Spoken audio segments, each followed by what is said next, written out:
ማነህ? ማነህ? ማነህ? ማነህ? አንተ ማነህ? ሃሌሉያ ሃሌሉያ ሃሌሉያ አንተ ማነህ? ማነህ? ማነህ? አማራ ማለት ያምረኛል። ተጠፋ ምን መሆን አለብን? መደራጀት አለብን። ምን ማለት አለብን? መሰልጠን አለብን። ምን ማለት አለብን?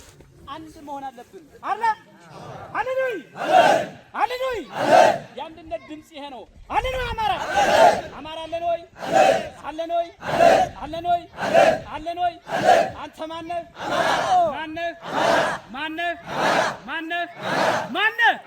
አማራ ማለት ያምረኛን ይሄ ድምጽ ይሄ የአማራ ድምጽ ነው አይደለ? አማራ ነን ነው። ገብታችኋል አለ? የአማራ ህዝብ ደግሞ በህይወት ለመኖር የሚመክረው ምንድነው? ለሰው ልጅ ቀና ነገር ነው። እንደራጃለን አንደራጅም? እንደራጃለን። ይህ የአማራ ድምጽ ነው። አማራነት የሰው ልክ ነው። አማራነት ሀገር ማቆም ነው። አማራነት ጥሩ ማሰብ ነው። አማራነት አብሮ መብላት መጠጣት ነው። አማራነት የሞተን አብሮ መቅበር ነው።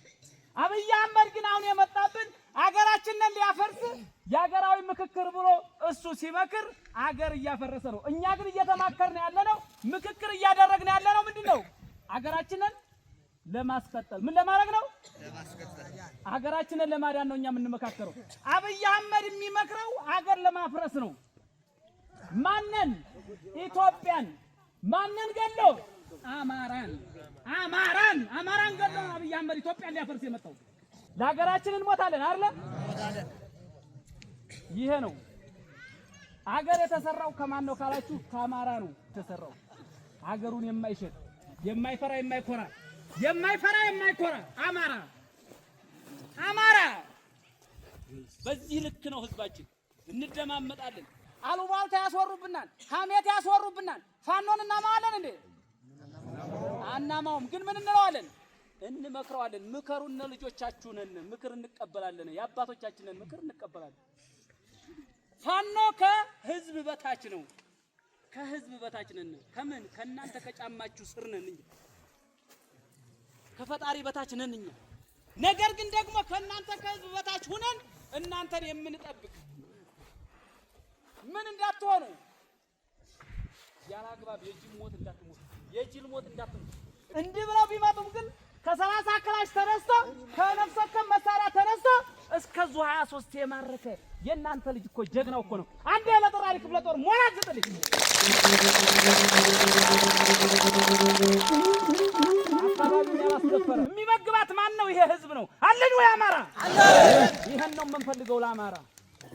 ነገ ጧት ሲታመሙ አሳክማችሁ መስዋዕትነትን በሩቅ ያርግልንና ሲሰው ቀብራችሁ ሲርባችሁ አብልታችሁ አማራነት ሞት ከሆነ አማራነት አሳምነውነት ከሆነ አማራነት መስዋዕትነት ከሆነ አንድ ብስኩት ለጋራ እየበላን አንድ እንጀራ ለ9 እየቆረስን የምንታገለው የአማራ የቁርጥ ቀን ልጅ አሳረኛው ፋኖ ማለት እኛ ነን። ፋኖነት በዚህ ልክ ነው። ለአማራ ህዝብ ይሁንና ሚሊዮን ሆነናል። ሀገር የምትመክረው ከአማራ ጋር ነው። ሀገር የምትሰራው በአማራ ነው። ሀገር የምትቆመው በአማራ ነው። አማራ እስካልቆመ ድረስ የምክክር ኮሚሽን የለም። ልጆቻችን እስከሌሉ ድረስ የምክክር ኮሚሽን የለም። ፋኖ እስከሌለ ድረስ የምክክር ኮሚሽን የለም። ብልጽግና የፋኖ ትግል 5-6 ናቸው ብያችኋለሁ። አንደኛው ህገ መንግስት ይቀየር ነበር የኛ ጥያቄ። ህገ መንግስት ይቀየር ነበር። አሁን አብይ አህመድ ህገ መንግስት ይቀየር የሚለውን የፋኖን ጥያቄ መለስኩ ለማለት ህገ መንግስት ለመቀየር በሆዳሞቹ፣ በሆዳደሮቹ፣ በዳኩላዎቹ በሱ ተላላኪ ባንዳዎች የምክክር ኮሚሽን ብሎ አዲስ አበባ 4000 ሰው ጠርቷል። የኛ ግን 44000 የህዝባችን ነው። ከሱ 4000 በላይ እዚህ የተገኘው ሀገር ሰሪ አማራ 44000 ነው። ሀገርን የምንሰራት እኛ እስከሆነ ድረስ ሀገርን የምናቆማት እኛ እስከሆነ ድረስ ኢትዮጵያን የምንታደጋት እኛ እስከሆነ ድረስ ከማን ጋር? ከአፋር ጋር፣ ከትግሬ ጋር፣ ከኦሮሞ ጋር፣ ከሶማሌ ጋር፣ ከቤኒሻንጉል ጋር ተነጋግረን ኢትዮጵያን ማቆየት የምንችለው እኛ ነን። የሀገር ሰሪው ልጆች እስከሆነ ድረስ ግን አማራ በግርማ ሞገሱ በመንበሩ ተመልሶ እንዲመጣ የአማራ የቁርጥ ቀን ልጅ መስዋዕትነት እየከፈለ ነው። የምንከፍለው መስዋዕታችን ነው። ለኛ ተማምለን የወጣንበት ብረት የዘለ መሐላ የገባንበት ባንዲራ ይዘን ነው እየታገልን ያለው። የእናት አባቶቻችንን ቤት ትተን ወጥተን ስንት ቤት ንብረታችንን ትተን ወጥተን ነው አማራን እናድን ነው ወጣን። ይሄን ሰራዊታችንን ቷቿን አይደለ የአማራን ትግል ጫፍ ለማድረስ ነው። አማራ አገር ሰሪ ነው። አገር ፈርሳበታለች። የሰው ልጅ ሰው በመሆኑ ብቻ ተከብሯል። የላስታ ወረዳ የእንጃፋት ማህበረሰብ አገር ፈርሳበታለች። የሰው ልጅ ሰው በመሆኑ ብቻ ተከብሯል። የላስታ ወረዳ የእንጃፋት ማህበረሰብ ፋኖ ነን ፋኖ ያሸንፋል።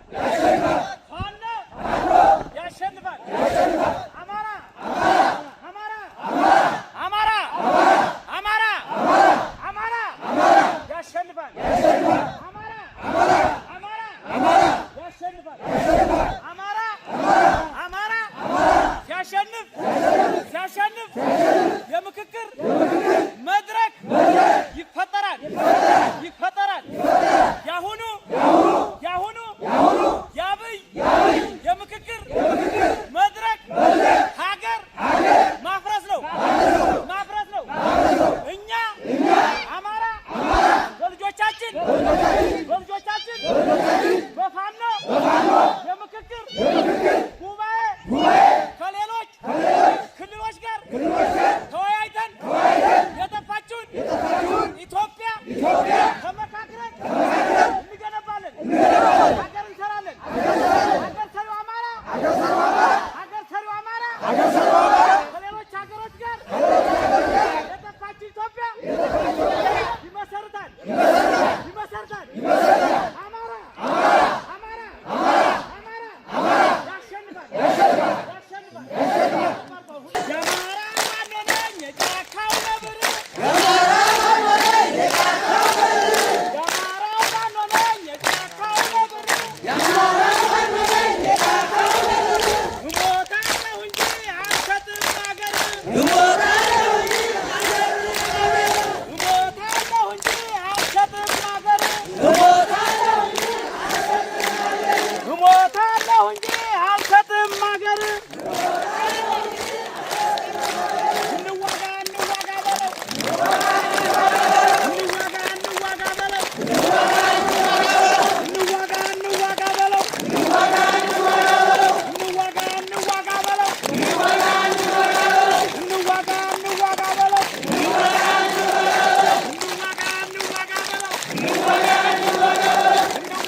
ልንሰጣቸው የመጣነው ግን ምንድነው?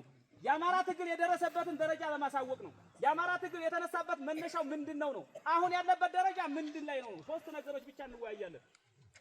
እኔ ጋር አብሮኝ እኛ የአማራ ህዝብ እኛ የአማራ ልጆች ወደ ትግል የወጣንበት 1 2 3 4 ብዬ ልነግራችኋለሁ። ከዛ በኋላ ምን እናደርጋለን?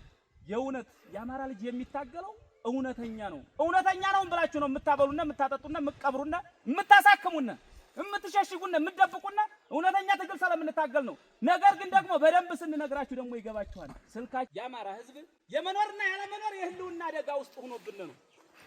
በደንብ እንድትይዙት የመኖርና ያለመኖር የህልውና አደጋ ውስጥ ምን ብሎ ማዳበሪያ አልመጣልኝም አይደለም ጥያቄው። አማራ ሕክምና አልተሟላልኝም አይደለም አማራ ጥያቄው። የአማራ ህዝብ የመኖርና ያለመኖር የህልውና አደጋ ውስጥ የገባው ግን በማን ነው? ጠላታችንንም ማወቅ አለብን አይደል? ጠላታችንንም ለይተን የምናውቀው በአሁኑ ሰዓት አማራ በህይወት እንዳይኖር የሞት አዋጅ ያወጀብን ነው አብይ አህመድ ነው። ይሄ ነው የኛ ትግል፣ የኛ ዓላማ አማራ ነፃ ሆኖ እንዲኖር ብቻና ብቻ ነው። ሀብት ንብረት ፈልገን አይደለም የወጣ ነው። ሞትን ፈልገን የወጣ ነው ግን አማራን ነፃ ለማውጣት ነው። ሞትን በነፃነት የተቀበል ነው። ሕክምና ሳናገኝ እንድንሞት ህይወታችንን ልንሰጣት የወጣ ነው ለአማራ ህዝብ ለነፃነት ብለን ነው፣ ለንብረት ብለን አይደለም። አዲስ አበባ ላይ አማራ በመሆናቸው ብቻ ከ40 ሺህ ያላነሱ ቤቶች ፈርሰውብናል። እናቶቻችን ልጆቻቸውን ትምህርት ቤት ሊያወጡ ሲሄዱ የአማራ እናት የጠየቀው ጥያቄ ግን ንብረት አልነበረም። ንብረት ተሰርቶ እንደሚታለፍ ታውቃለችና የጠየቀችው አንድ ጥያቄ ነበር፣ ልጄስ የሚል ለአንቺ ምን ተይዞሽ አንተ ብላ አብራ ተገላብናለች። ትግል ያስወጣን ይሄ ነው። እናቶቻችን ተደፍረውብናል፣ እህቶቻችን ጡታቸው ተቆርጦብናል። ትግል ያስወጣን እኛ ይሄ ነው። አማራ የሚባል ብሔር አዲስ አበባ በአራቱም አቅጣጫ እንዳይገባ ተከልክለናል። በአራቱም አቅጣጫ አዲስ አበባ እንዳይገባ ትግል ያስወጣን ይሄ ነው። ስንወጣ ወንድሞቻችንን እያጣን እህቶቻችንን እያጣን ቤተሰቦቻችንን እያጣን እየታገልን ያለነው የአማራን የመኖርና ያለመኖር የህልውና አደጋ ለመታደግ ነው። አሳረኛው ፋኖ የወጣንበት ዓላማ ከገባችሁ አልገባችሁም ማለት አይደለም። በዚህ ልክ ከሆነ ግን ምንድነው የሚያዋጣን ነው እንዳንጠፋ ያደርገን የሚችለው መንገድ ምንድነው? መንገዳችን አሳምነውነት ብቻ ነው። አሳምነውነት ደግሞ ሞት ነው። ለአማራ ህዝብ መስዋዕትነት የከፈለ የወለው ፈጥ የላስታው መብረቅ ብርጋዴር ጄኔራል አሳምነው ጽጌ አንድያ ህይወቱን የሰጣት ለአማራ ህዝብ ነው። ዘንዘሊማ መሬት ላይ ምን ብሎ ነው? አማራ በአራቱም አቅጣጫ ተከበሃን ብሎ ነው መስዋዕትነት የከፈለው።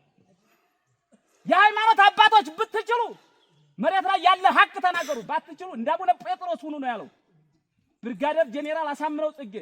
ይህ ትውልድ ይህን አስቸጋሪ ጊዜ በጥበብ ካላለፈው ታሪካዊ ስህተት ትሰራላችሁ ነው ያለን ነው ብርጋዴር ጄኔራል አሳምነው ጽጌ። ታሪካዊ ስህተት እንዳንሰራ ግን ተጠንቅቀን እየሄድን ነው። የምንጠነቀቀው ግን ማንን ይዘን ነው? ይሄን ህዝባችንን ይዘን ነው። እኛ የህዝብ ልጅ ነን። ከህዝብ በታች ነን። ከፈጣሪ በታች ነን። ከመሬት በላይ ነን። ከህዝባችን በታች ነን። ስንቃችን ህዝባችን፣ ትጥቃችን ህዝባችን፣ ቀባሪያችን ህዝባችን፣ አሳካሚያችን ህዝባችን ነው። ይሄን ሁሉ አውቀን የምንታገል የአማራ የቁርጥ ቀን ልጅ አሳረኛው ፋኖ እንባላለን። የአማራ ህዝብ በዚህ ልክ የመኖርና ያለመኖር የህልውና አደጋውን የሚታደገው ፋኖነት ሲሆን ብቻና ብቻ ነው። የአማራን ህዝብ የሚታደገው 360 ቤተክርስቲያን ፈርሶብናል፣ መስጊድ ፈርሶብናል። አብይ አህመድ ወደ ስልጣን ከመጣ በኋላ የአማራ ህዝብ በጦርነት ብቻ ነው እያሳለፈ ያለው። ቤተክርስቲያን ሂዶ ጸሎት ማድረግ አይችልም። ገበያ ሂዶ ገበያ መገበየት አይችልም። በሬውን ጠምዶ አርሶ አንደፋርሶ መብላት አይችልም አማራ በዚህ ሰዓት።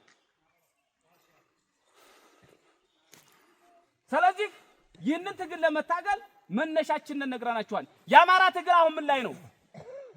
የአማራ የቁርጥ ቀን ልጅ አሳረኛው ፋኖ እምቢኛ ሻፈረኝ ብሎ ወደ ጫካ ከገባ በኋላ ምርኮኛው ብርሃኑ ጁላ የአማራን ህዝብ ትጥቅ አስፈታለሁ ብሎ ከመጣ አማራ ክልል ከገባ በኋላ ግን የአማራ የቁርጥ ቀን ልጅ አሳረኛው ፋኖ የእናንተ ልጆች የአባቶቻችን ልጆች ግን ታጥቀን ምርኮኛው ብርሃኑ ጁላን እየማረክን እየታጠቅን እንገኛለን። አብይ አህመድ ትጥቅ ያስፈታ ነበር፣ ብርሃኑ ጁላ ትጥቅ ያስፈታ ነበር። አማራ ይገባ። አማራ ትጥቅ አይፈታም፣ ትጥቅ ያስፈታል። አማራ ግን ፈሪ አይደለም፣ ጀግና ነው። የጀግኖቹ ልጅ ነው። የነ ብርጋዴር ጄኔራል አሳምነው ጽጌ ልጅ ነው። የናጼ ምኒልክ የነ በላይ ዘለቀ የናጼ ቴዎድሮስ ልጆች ነን እኛ። ትውልዳችን የጀግና ትውልድ እንጂ የፈሪ ትውልድ አይደለም። እናንተ እንደው የህዝብ ሙጃ ላይ በነበረው ዘመቻ በዘመቻ አባናዳው የነበረው ምርኮኛ አይታችኋል። ከሚሊሻ እስከ መከላከያ ገዳ አይደለንም፣ አንገልም። እየገደሉንም ግን አልገደልናቸውም። ማርከንም ለቤተሰቦቻቸው ሰጥተናቸዋል። መሳሪያ ይዘው ወጥተው ብር ከፍለን ነው የምንልከው። እኛ እናንተ ልጆች ብር ከፍለን ነው የምንልከው። ከእናት ከአባቶቻቸው እናደርሳቸዋለን። እኛ ከምንበላ አፈር እንብላ ብለን ብር እንሰጣለን። እኛ ግን ተከባክበን አክመን አብልተን አጠጥተን ነው የምንልከው።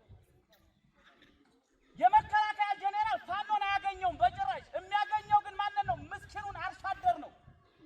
ነግዶ የሚበላው ወጣት ነው። 8 ቁጥር የሚያስሩ ታጥቆ የሚዋጋቸውን የማያገኙትም።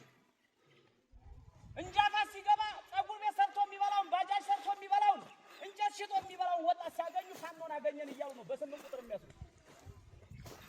ምርኮኛ ማርከናን የሚሉት ሰርቶ የሚበላው ምስኪኑን ወጣታችንን። እኛ ለሱ ግን እንሰዋለታለን።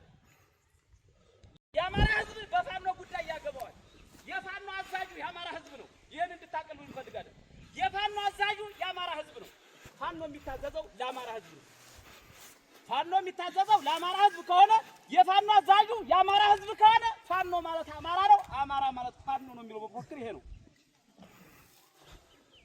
ትግላችን ጫፍ ሊደርስ የሚችለው ታጋይ ህዝቡን ሲያከብር ነው። ህዝብ ነፃ አይወጣም።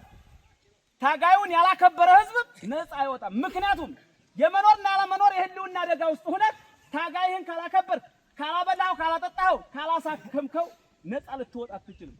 መቼም ቢሆን በባርነት እያገለገልክ ትኖራለህ ማለት ነው። ስለዚህ ህዝባችንም ታጋዩን ማክበር አለበት፣ ታጋዩም ህዝቡን ማክበር አለበት ማለት ነው። የሀገር ህዝብ ተሰብስቦ ያልመከረው ምክር የምክክር ኮሚሽን ብሎ እየሰራ ነው ያለው።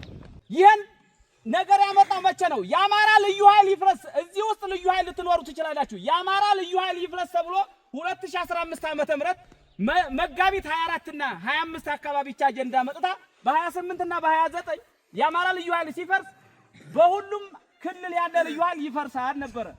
ኦሮሚያ ክልል ልዩ ኃይል አልፈረሰም። አሁን አማራን እየመታ ነው ያለው። ትግራይ ክልል አልፈረሰም። አፋር ክልል ልዩ ኃይል አልፈረሰም። ሶማሌ ክልል አልፈረሰም። ደቡብ ክልል አልፈረሰም። አማራ ክልል ልዩ ኃይል ተበትኗል። አልተበተነም? ተበትኗል። አማራ ብኩን እንድንሆን ፈልጎ ነው፣ እንድንበተን ስለፈለገ ነው። በሁለት ቀን የአማራ ልዩ ኃይልን በትኖ ከዛ በኋላ ግን የሌሎች ክልሎች ልዩ ኃይል አልተበተነም። አሁንም ክልሎች እንዳዲስ እንዲዋቀሩ ብሎ በደንብ ልትይዙት የሚገባው ነገር ግን ምንድነው? አማራ ለመበታተን የፈለገበት ምክንያት ምንድነው? ከጎጃም ተለይታ ክልል ትሆናለህ፣ ከጎንደር ተለይታ ክልል ትሆናለህ፣ ከሸዋ ተለይታ ክልል ትሆናለህ። አማራ አንድ ሆኖ ነው። አማራ አንገቱ አንድ ነው። የሄደብንን ርስት እናመጣለን፣ የጠፋብንን ንብረት እናመጣለን እንጂ አማራን አንበታትናትም።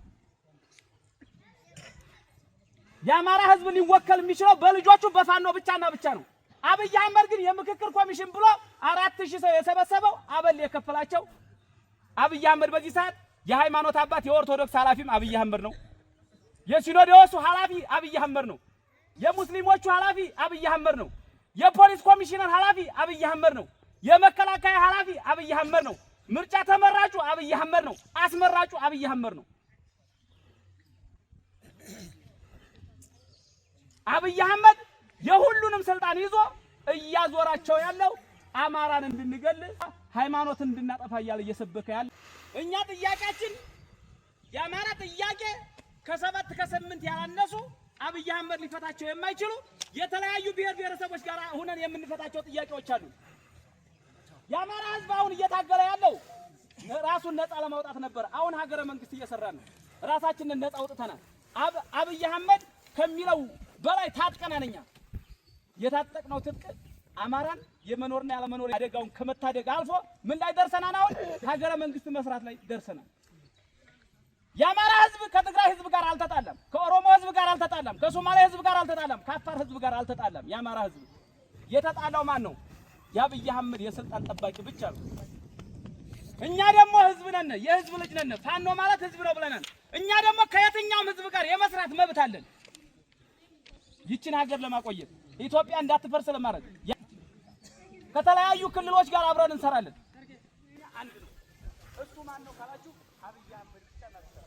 ያ ማለት ማን ነው? ብልጽግና ማለት ነው። ብልጽግና ማለት ደግሞ አድማ በታኝ፣ ፖሊስ፣ ሚሊሻ፣ ሆዳሙ የብልጽግና ስርዓት አስፈጻሚ ማርከንም አሳይተ እኛ ሁለት አይነት አደረጃጀት እየሰራን ነው። አንደኛ ወታደራዊ አደረጃጀት እየሰራን ነው። ሁለተኛ ሲቪል አደረጃጀት እየሰራን ነው። ሲቪል አደረጃጀት የምንሰራው እናንተ ክስ ተካሳችሁ ስትመጡ እኔ ታጥቄ አፈሙዝ ይዤ ችግርህን ልትነግረኝ ስለማትችል ልትፈራ ስለምትችል ነገ ጧት ሐሳብህን እንዲህ ብዬ ብናገርሳ ቢመታኝሳ የከሌ ወገንሳ ቢሆን ብለህ እንዳትጨነቅ ሲቪል መዋቅር እየሰራን ነው። ሲቪል መዋቅሩ ምንድነው የሚያየው? ከዚህ በኋላ መሬትን በተመለከተ እኛን አይመለከተንም፣ አንነካም። መሬትን በተመለከተ ከ2015 ሚያዝያ 1 ወደዛ በፍርድ ቤት አሸንፈው የነበረው መሬት ካለ ይዘት ተቀጥላል። ከ2015 ሚያዝያ 1 ወደዛ በኋላ ሲቪል መዋቅር እንዳትረብሹ፣ በኋላ ሰራዊታችንን እንዳትረብሹ የምንነግራችሁን መመሪያ ይዛችሁት እንድትገኙ።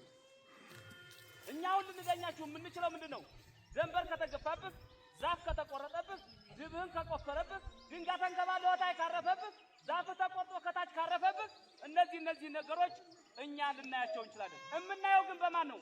በመጀመሪያ ደረጃ ከቀበሌ ከጎጧ በአባት አርበኛ በሰላም ኮሚቴ በሃይማኖት አባት በቀበሌ ሊቀመንበሮች ይታያል። እዛ ቦታ ላይ ስትታይ ቀበሌ ፈርዶልህ የሃይማኖት አባትና የሰላም ኮሚቴ ቁጭ ብለው አንተ ተው ብለው ጉልበተኛ ነኝ ካልክ እኛ አለን። ጉልበተኛ ነኝ የምትል ከሆነ በህግ አምላክ እንዳትበል በኋላ በፋኖ አምላክ በለው። በፋኖ አምላክ ብለው ግን ታሪኩን ጠርተህለት ባጥንትና በደም የተሰራ ድርጅት ተናቀና እኛ ነው የናቀ። እኛ ደግሞ አለ ቀበሌው ላይ ሲታይ ግን ባርሎ ከተሰራብህ ይግባኝ ለቀበሌው ተጠይቅና ወደ ንዑስ ወረዳ ይግባኝ ትጠይቃለህ። ወደ ወረዳ ይግባኝ ትጠይቃለህ። ወደ ዞኑ ትጠይቃለህ። ዞኑ ወደ ድርጅት ይሄዳል። ይግባኝ መብት አለ። ተሰጣችሁ ኑሮዋን እኛ እነሱ የበለጠ ትምህርት ልንሰጣችሁ አይደለም። ከኛ የምታገኙት ትምህርት ላይኖር ይችላል። ምክንያቱም ብዙ ደክመው ይሄን